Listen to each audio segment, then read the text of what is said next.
Hello, welcome back to my channel. Today we're gonna do a book tag because that's easy.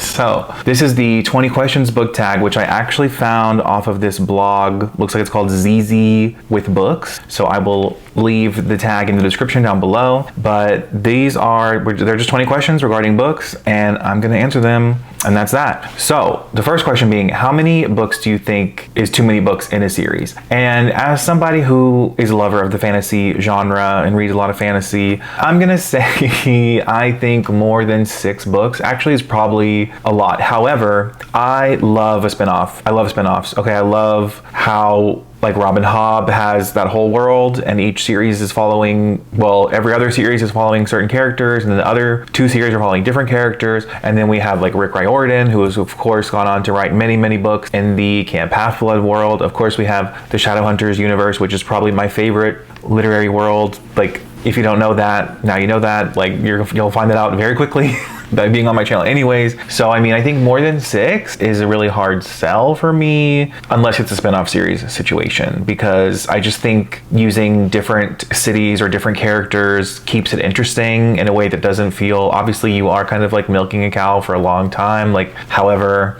I don't know, that I don't mind. Like, I think the Wheel of Time series, I've only read I've only read the first book, and I barely made a dent in the second book, so I don't know. But I do know that series follows the same characters the entire time, so I feel like I could understand how you would get super attached to it. But that's a it's a long answer, I'm sorry. How do you feel about cliffhangers is the next question. And for me, I'm gonna say good. Like, I don't mind a cliffhanger. I think a cliffhanger, actually I feel like there's certain books I'm thinking of that the cliffhanger made me want to like immediately read the next book, which obviously is the point, but it has to be like a well done cliffhanger, not like a cheesy, stupid one. Like, it should be one that I'm like, oh, I didn't see that coming. That's what I think about cliffhangers. Like, I don't mind. Like, I even also think about the way the first Hunger Games books could be classified as a cliffhanger, because you don't know exactly what's going to happen next. Obviously, I mean, you just don't. And you're kind of left in like an emotional, actually, that's my answer. I like an emotional cliffhanger, when you're just kind of in the book and you're just like, wait, what? Hardback or paperback?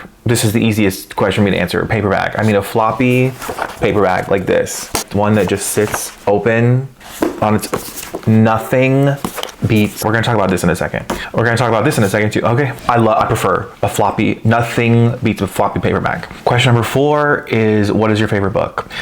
Now, because this is my favorite book, I feel like I know I'm gonna answer it multiple times in the video. So it's divided for a little bit, right? This is my personal favorite book of all time.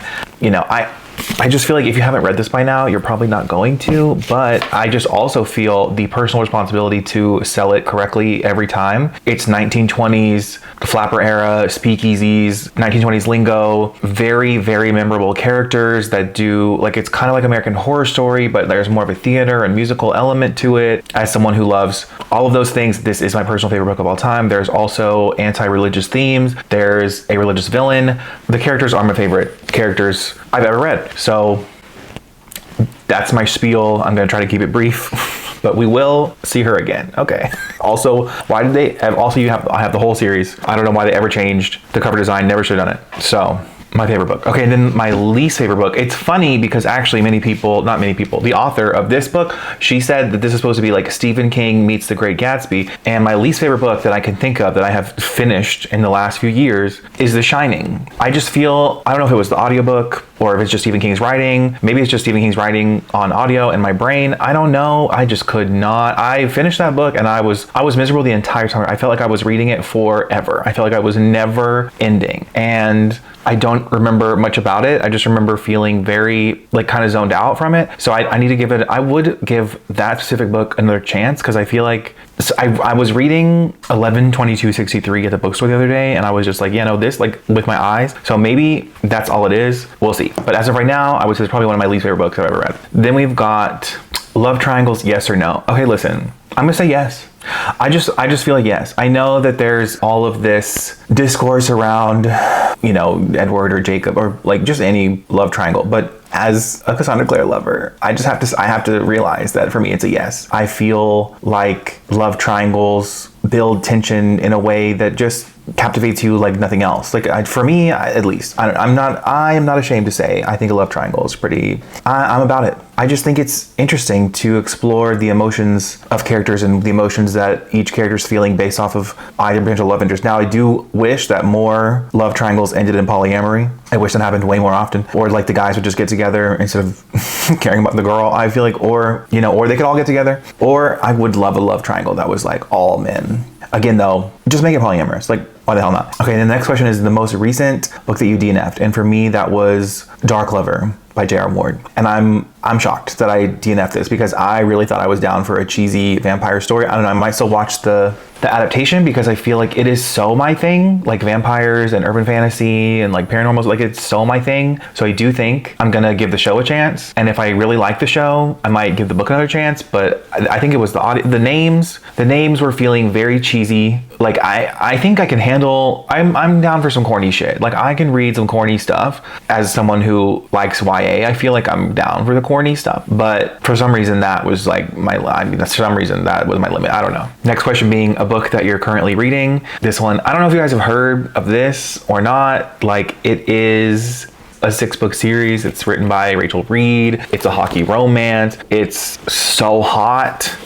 It's just so hot and I am enjoying it so much. I'm only 94 pages and obviously I know like how it's gonna go because it's a romance, but also because like I've seen the whole show. I want to rewatch the show every single day, but I'm trying to like get through this slowly, but also annotate it. Also, I'm enjoying this so much. Like I'm just enjoying it. So I feel like I need to read more romance. I always end up giving romance high ratings. Like every single time I give it at least 4 stars because I'm just here for a good time. I just need to read more romance. I mean, obviously, I don't know why it's taken me so long to realize that I like romance, especially because in real life I am such a romantic. Like I will romanticize everything.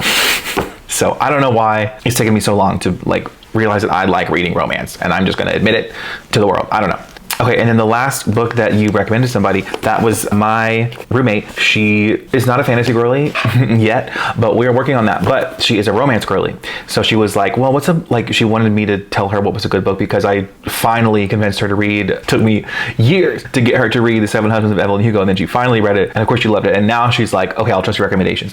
And I got her to read The Kiss Quotient she just started it. But this is one of my favorite romances like ever. The main girl is autistic. Her name is Stella. She is convinced that she is bad at love, so she hires somebody to like teach her how to do adult activities, if you will. And let me tell you, this is like the story I want to live out. I want this, like somewhat of this and also somewhat of this story, but also somewhat of this story because there's like a whole scene. This is The Charm Offensive by Alison. I need to read more by her because I loved, this is a tangent, but this was such a good like scene of the characters where one of them is like super stressed out and the other one like helps them relax in a certain way, you know what I mean? And this was just, yeah. So like some parts of this I feel like I resonate with, and also definitely parts of the anxiety, the characters like anxieties in these 2 books. Like these are 2 of my favorite. These are both 5 stars for me personally, but I recommended this to my roommate because I figured I could get her to read a romance. I can't get her to read a fantasy, but I need to check back with her because I don't think she's kept going on this. I don't know, we'll have to see,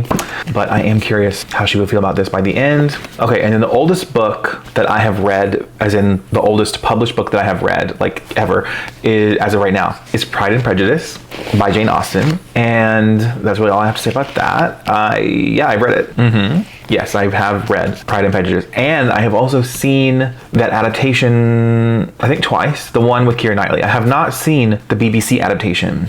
I want to see the BBC. I think the BBC makes the best adaptations, which I have also been telling my roommate over and over again. I think the BBC makes the most incredible, like the Sherlock adaptation, And Then There Were None adaptation, flawless. Yes, I have read Pride and Prejudice. Next question. The newest book, I thought I was gonna be able to say I read a 2026 release, but I have not. I'm also not really a new releases person. Like I really want books to be vetted before I get to them, which is a whole other topic where I feel like I'm having a hard time, figuring out who to trust for recommendations. That's a whole, I kind of touched on that in the TBR overload video. But the newest release that I have read is Calabasas by R.F. Kuang, which came out literally all the way back in August of last year, which I guess isn't that long ago, obviously, but it feels so long ago because so much of my life has changed since then. But yeah, that's the newest book that I've read. Newest published book that I've read. Next question being, who's your favorite author? as of right now, it's Cassandra Clare. That's just my girl. Like, she just writes the characters the way I want it written. She does dialogue the way I want to read it. Like, she just, I don't know. Whatever she puts on that keyboard, whatever she writes, like, I just eat it up. Like, she has fantastic gay characters also in fantasy books, which is something I had craved my whole life. I didn't even know it. And then I finally got it and I read it and I was like, oh my goodness. And she just like keeps adding queer characters to all her books. So love that for me, love that for her, love that for the gays. Next question is, do you prefer to buy books or borrow books? And for me, the answer is definitely, like, it's both, but I do like to buy a book. I like to annotate a book, but even, I'm trying to do this thing lately where, like, I have even my library books. This is not a library, I bought this book. This is a Cassandra Clare book, but I did this with 100 Years of Solitude, which is a book I got from the library, and I'm gonna try to annotate it with these like transparent sticky notes at the recommendation of Plant-Based Bride. She, like, I don't know if I got what she recommended specifically, but I got some transparent sticky notes so that I can like annotate a book even if it's from the library, because I don't know, I mean, am I gonna like I'm doing that and I'm kind of like, so I'm gonna have to take it all out at the end, but if it helps me enjoy the book more in the moment, I feel like it's still worth it. I'm just wondering if I can then somehow find a way to reuse I don't know, we'll have to wait and see. This is a book I own, so it will be annotated and it will stay annotated. Okay, next is a book that everyone seems to love that you disliked. So unfortunately, I have to say The Lies of Locke Lamora. This one is just insanely, like, I feel like no one gives us a bad review. I have no like issues with the author. Like, I don't really think, like, I wish I liked his book. I really do wish I liked his book. It also, I don't know, like, it's okay that I don't like it because, like, when is that series going to be finished? But I also feel like maybe one day I'll go back and reread it. I don't know. I feel like that's every book that I've ever disliked. My instinct is like, I could reread it and change my opinion, because for me that's happened before. Like, I have reread books and enjoyed them more. So I think that's very possible. This was not one of them. I don't know why I held that up. Okay. So yeah, Lies of Locke Lamora just didn't hit the first time, could hit the second time. We'll have to wait and see. The next question being, would you prefer to use a bookmark or dog ear your pages? And like, I will dog ear a page if there's a quote from a book that I like love, which I know I've done that with this. Did I do it with this copy? Yes, there are 2 dog ears in this page, but that is only because I love what is being said on the pages. This was, okay, I'm not going to read it to you, but if you have this edition and it's on page 236, the quotes in here about the Stonewall riots, just absolutely, about allowing yourself to imagine a better future. So those pages are dog-eared, but I don't dog ear in order to like remember my place. I would much rather just use a bookmark. Also, I don't want to dog ear the page because what if I want to sell the book later? There you go, there's that. Next question, a book that you can always reread. Here's one. I also feel like this one, which we haven't gotten to yet, but this one, and of course, one I already mentioned, this one. Like, I've already reread this twice. I want to reread it. It's been way too long since I reread it. I need to reread it to like remember why I even like reading, honestly. Next question, can you read with music playing? And for me, the answer is absolutely not. Somebody that I follow on Instagram, he was like, yeah, I can like watch TV and read a book at the same time. And that's psychotic. No, I can only listen to music, and I prefer to listen to music while I'm reading, but it has to have no lyrics, like no words, like only instrumental. And I love that. I actually feel like that helps me for some reason, the instrumental music, like it helps me keep pace with the words. So I feel like I should do that way more than I do. So maybe that's a tip for myself later. I don't know, but yes, but it has to have no lyrics. No words. So there you go. Next question being, do you prefer one POV or multiple POVs? And I think I would say multiple POV, but I don't want like 10 POVs. Like, I don't want that. I feel like we should have, I prefer like third person omniscient, which is like, I think both of these have that. And these are 2 of my all-time favorite books. So, and I think that's how Cassandra Clare writes, third person omniscient. I don't know, but omniscient means it's like everyone's POV. And I think you should either have like one person's POV or everyone's POV. I don't think you should really go, or in a romance, you can have 2 POVs. I think that is correct. I think the best way to write is either 1, 2, or all POVs. And you have to, if you're only going to do 1 or 2, you have to make sure you really pick the right person. Like Percy Jackson, that's 1 POV. That's first person. The first 5 books are first person, and that is definitely Riordan's peak writing. Like, he should always write in first person. Just my opinion of what I've read of his books. So yeah, I would say, like, I think I enjoy more POVs I think I enjoy that more because I feel like you're getting a bigger story, and I do like a bigger story as a fantasy lover. So yeah, I'm gonna say multiple POV for this one. Next question is, do you read in one sitting or does it take you multiple days? This is literally always multiple days. Like there is no way, I think I've maybe read a contemporary in one day, but other than that, I think I also read one Ali Hazelwood book in one day, but that was like literally listening to it all day long, coming home, and then having the audio and the physical and trying to listen to it on 3 times speed. And I don't think I will ever try to read a book like that again, because I don't think I could tell you one thing about that book. I did not enjoy that experience of trying to read as quickly as possible. It's just like, I will never do that again. 3 times speed is, again, psychotic. Okay, and then the final question is a book that you read because of the cover. And I'm gonna actually talk about 2 of my favorite book covers like ever. Okay, I'm sorry, I have a whole stack on my desk here. Okay, This Beauty, this is easily my favorite book cover like of all time. Like this is easily my favorite book cover. Like, and also because like the moth, like first of all, the clouds in the background, the moth, all of that, on top of that, like the symbols inside the wings of the moth, thank you. Just, this is perfection. And then I also, even though this is like, I don't think I love this. I could have answered this for like a book that everyone seems to love, I don't dislike this. I gave this is a book, actually, this is a book that I read, gave 2 stars, reread it, gave it 4 stars. So, but this cover, so I mean, I kind of read this because of like all those reasons, but I love, this is like, again, an incredible cover design because the crow leads into the buildings.